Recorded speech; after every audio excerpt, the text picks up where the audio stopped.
Well, first of all, everybody comes up with a system in their life to do pretty much everything, whether it's talking to women or how you're going to make money or what you're going to do.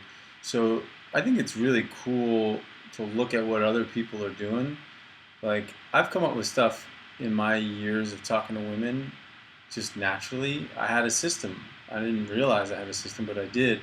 So when you read other systems, it's kind of cool because you see what's worked for other people, and you can take what's worked for you and you take what's worked for them and kind of put it all together. And so going into this review, that's kind of like where I come from. It's like I'm just looking to see what other people are doing and how I can do what I'm doing better. And that's ultimately the point, is to do what you're doing at a higher level.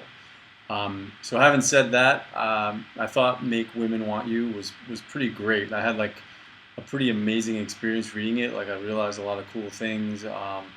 So um, some of the pros is that it's really just fun. It just gets you into your fun place. So when you're out there talking to women, it's just going to be an enjoyable thing, not just some like trying to get through some system so I can pick her up and sleep with her. It's like, well, how can you be in your personality and have get the most out of that? So that's fantastic, and it is a system. It's like an actionable system. Um, it's not like a script. It's just like kind of like the framework of how you can move through conversations, interactions with women in a way that's going to move you forward and hopefully get you what it is you're after.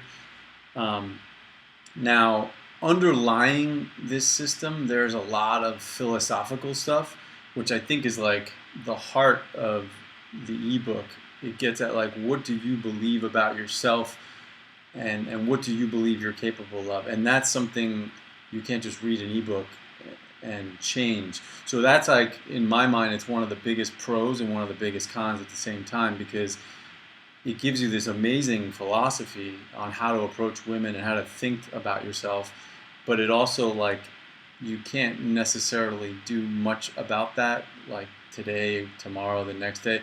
Like, changing what you believe about yourself is sort of like a bigger mission, and it takes a little bit more than just reading an ebook to, for example, if you believe women just love you, you're going to walk around with an air of women just love me. And if for some reason a girl doesn't love you, you're going to be like, oh, what was wrong with her? And that's just how you believe. Well, if you have a belief system that's like, I'm shit with women, I can't do anything right, I can't say anything right, then the world probably shows you that all the time. And it's going to be hard to just kind of overnight go, wait a minute, women are love me and I can't do anything wrong. So that would be my biggest con. Other than sometimes he talks about things like that are very status driven and like creating buzz. So when you meet a woman, she already knows who you are and she already wants you. Like, that's going to be reserved to, like, obviously the higher echelons of society. If you're a celebrity, if you're Jason Capital walking around and people know who you are, clearly there'll be buzz around you. For the average reader who doesn't have $1 million, he's not on a baseball team, and he's not chasing capital, not as actionable. So that's something neither here nor there. But overall, I think it's a great product. It's definitely worth a read for the $47 or whatever it is. If you're looking to up your game a little bit and be better with women, definitely recommend it. You can get it in the link below. Best of luck out there. Be a one in a million man.